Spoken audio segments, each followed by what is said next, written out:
கங்காவுக்கு தேவையான பிளட்டுக்கு பதிலாக வந்து பிளட் யாராவது கொடுக்கணும் அப்படின்னு சொல்லிட்டு சொன்னோன்னே சரின்னு சொல்லிட்டு நம்ம என்ன பண்ணுறாரு, விஜய் வந்து நான் கொடுக்குறேன் அப்படின்னு, நிவினும் நான் கொடுக்குறேன் அப்படின்றாரு. பரவாயில்லங்க, ஒருத்தர் கொடுத்தா போதும், விஜயை கொடுக்கட்டும் அப்படின்னு சொன்னோன்னே விஜயை கொடுக்குறாரு. அடுத்து வந்து எல்லாருமே ரொம்ப நிம்மதியாக வந்து காத்துட்ருக்காங்க. எப்படியாவது குழந்தை நல்லபடி பிறந்துடும் அப்படின்ற நம்பிக்கையில். அடுத்து வந்து குழந்தையும் வந்து நல்லபடி பிறந்துடுது. இங்கே வந்து சொல்கிறாங்க, கங்காவுக்கும் வந்து குழந்தைக்கும் எந்த பாதிப்பும் கிடையாது, 2 பேருமே ரொம்ப நல்லா இருக்காங்க, பெண் குழந்தை பிறந்திருக்கு கங்காவுக்கு அப்படின்னு எல்லாரும் ரொம்ப சந்தோஷப்படுறாங்க. சாரதா வந்து அப்படியே அவங்க வந்து பொண்ணுங்களை கட்டிட்டு அழறாங்க. இது போதும், கங்காவுக்கு நல்லபடி குழந்தை பிறந்துச்சு, இப்போ குழந்தையும் வந்து அம்மாவும் பார்க்கலாமா நாங்கள் அப்படி சொல்லி கேட்டோன்னே, இல்லைங்க குழந்தை வந்து 8 மாதத்தில் பிறந்ததால கொஞ்சம் எடை குறைவாக இருக்கிறதால குழந்தை இங்க்பேட்டில் வச்சுருக்கோம், வேறு எதுவும் பிரச்சனை இல்லைல்ல, குழந்தை நல்லபடியாக அதெல்லாம் ஒன்றுமே இல்லைங்க, குழந்தை ஹெல்த்தியாக தான் இருக்குது, எந்த ப்ராப்ளமும் கிடையாது, எதுக்கும் இங்க்பேட்டில் வச்சு தான் நாங்கள் கொடுப்போம், ஏன்னா குழந்தைக்கு எதுவும் வேறு வந்து எதுவும் பாதிப்பு வரக்கூடாதுன்னு சொல்லிட்டு அப்படின்னோடனே, சரிங்க நாங்கள் வெளியே இருந்தால் பார்த்துக்கிறோமே அப்படின்னோடனே, சரி வெளியே இருந்து பார்த்துக்கோங்க அப்படின்றாங்க. கங்கா எப்போ வந்து கண் திறப்பாங்க அப்படின்னு சொல்லிட்டு எல்லாருமே கேட்குறாங்க. கங்கா வந்து மயக்கத்தில் இருக்காங்க, கொஞ்ச நேரத்தில் கண்ணு திறந்துருவாங்க, நீங்கள்லாம் போய் பார்க்கலாம் அப்படின்னு சொல்லிட்டு டாக்டர் சொல்கிறாங்க. ரொம்ப தேங்க்ஸ் டாக்டர் அப்படின்னு சொல்லிட்டு சாரதா வந்து நெகிழ்ச்சி அடைகிறாங்க. அடுத்து எல்லாருமே ரொம்ப சந்தோஷமாக வந்து கங்கா கண்ணை திறந்தோன்னே போய் பார்க்க போகிறாங்க.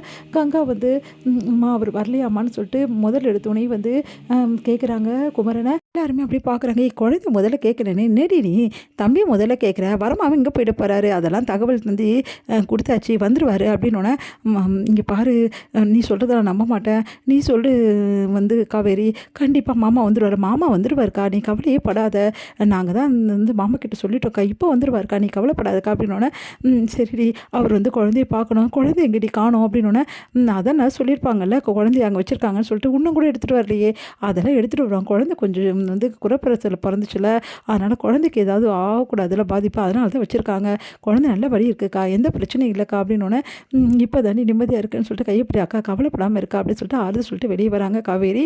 உடனே வந்து நிவின் கிட்டேயும் நம்ம விஜய் கிட்டேயும், எங்கள் மாமாவுக்கு தகவல் கொடுத்தீங்களா இல்லையா, நான் வேறு அக்கா கிட்ட அப்படி சொல்லிட்டேன் அப்படின்னோடனே, தகவல் கொடுத்துருவோம் காவேரி, ஒன்றும் பிரச்சனை இல்லை, முதல்ல தகவல் கொடுங்க, மாமா இங்கே வர வைங்க, இன்னமும் மாமா அங்கே இருக்கிறதும் அக்கா இங்கே இருக்கிறதும் நல்லா இல்லைங்க, இன்னமும் அக்கா கிட்ட சமாதானப்படுத்தவே முடியாது, இங்கே பாருங்கள் மாமா உடனே வந்து ஆகணும், வேறு வழியே கிடையாது, நீங்கள் என்ன பண்ணுவீங்களோ ஏது பண்ணுவீங்களோ தெரிலங்க, ப்ளீஸுங்க மாமா வர வச்சுடுங்க அப்படின்னு சொல்லிட்டு போகிறாங்க.